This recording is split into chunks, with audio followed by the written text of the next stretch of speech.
बॉलिवूड म्हटलं की drama, glamour आणि कधी न संपणाऱ्या गॉसिप.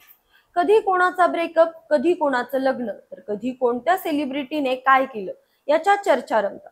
पण सध्या बॉलिवूडच्या गल्लीत एका खास लग्नाचीच चर्चा आहे, जी आहे थोडी हटके, थोडी भावनिक आणि खूप खूप खास.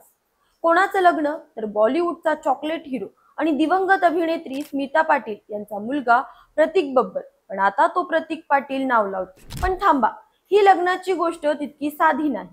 नमस्कार, मी अंजली आपलं स्वागत करते पोलखोलमध्ये. प्रतीक बब्बरने काही दिवसांपूर्वी त्याची गर्लफ्रेंड प्रिया बॅनर्जी सोबत लग्न गाठ बांधली. लग्न झालं, फोटो व्हायरल झाले, पण एक गोष्ट सगळ्यांच्या नजरेत खटकली.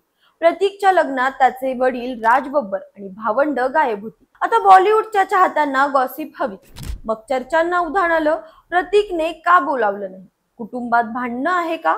काय गडबड आहे? पण प्रतीकने अखेर स्वतःच यावर मौन सोडलं आणि सांगितलं नेमकं का त्याने आपल्या वडिलांना आणि भावंडांना लग्नाला आमंत्रण दिलं नाही. प्रतीकने दिलेल्या एका मुलाखतीत याबद्दल सविस्तर सांगितलं. त्याने स्पष्ट केलं की त्याच्या वडिलांशी आणि भावंडांशी कोणताही वैयक्तिक वाद नाही. मग प्रश्न पडतो, नेमकं काय झालं? तर याचं उत्तर आहे प्रतीकची आई स्मिता पाटील आणि त्यांच्या कुटुंबाच्या भूतकाळाचं. प्रतीकने त्याच्या लग्नाचा सोहळा स्मिता पाटील यांच्या घरी केला, पण या घराशी आणि स्मिताजींच्या आयुष्याशी एक खूप खोल नातं आहे, जे प्रतीकसाठी खूप महत्वाचं आहे. स्मिता पाटील आणि प्रतीकचे वडील राज बब्बर यांचं नातं त्या काळात खूप चर्चेत होतं. पण त्याच वेळी राज बब्बर यांची पत्नी नादिरा बब्बर आणि स्मिताजी यांच्यातील संबंध तणावपूर्ण होते. या सगळ्या गोष्टी बातम्यांमधूनही समोर आल्या होत्या. स्मिताजींच्या निधनानंतर प्रतीकला त्याच्या आईच्या स्मृती आणि तिच्या इच्छा जपणं खूप महत्वाचं वाटत होतं. त्यामुळे स्मिताजींच्या घरी वडील आणि त्यांच्या कुटुंबाला बोलावणं प्रतीकला योग्य वाटलं नाही. त्याने सांगितलं, माझ्या आई आणि वडिलांच्या पत्नीमध्ये खूप समस्या होत्या.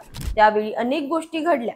माझ्या आईचे वडिलांच्या कुटुंबाशी संबंध तुटले होते. त्या घरात त्यांना बोलावणं मला बरोबर वाटलं नाही. प्रतीकने पुढे सांगितलं, मी माझ्या वडिलांचा किंवा त्यांच्या कुटुंबाचा द्वेष करत नाही, पण माझ्या आईच्या स्मृती आणि तिच्या इच्छांचा सन्मान करणं माझ्यासाठी खूप महत्वाचं होतं. हे घर माझ्या आईने खरेदी केलं होतं.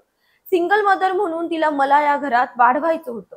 त्या घरात माझं लग्न करताना मी आणि माझ्या पत्नीने हा निर्णय घेतला. प्रतीकच्या या शब्दांमधून त्याचं आपल्या आईवरचं प्रेम आणि तिच्या स्मृतींप्रती असलेली निष्ठा स्पष्ट दिसते. त्याने पुढे माफीही मागितली आणि सांगितलं की त्याला वडील आणि त्यांचं कुटुंब लग्नाला नसल्याचं वाईट वाटलं, पण त्याच्या आईच्या घरात हा सोहळा त्याच्यासाठी खूप खास होता. बॉलिवूडच्या चकचकीत दुनियेत अशा भावनिक कहाण्या क्वचितच समोर येतात. तुम्हाला काय वाटतं प्रतीकच्या या निर्णयाबद्दल? तुम्ही त्याच्या जागी असता तर काय केलं असतं? कमेंटमध्ये नक्की सांगा. अशाच माहितीपूर्वक व्हिडिओसाठी आमच्या चॅनलला लाईक, सबस्क्राईब आणि शेअर करा.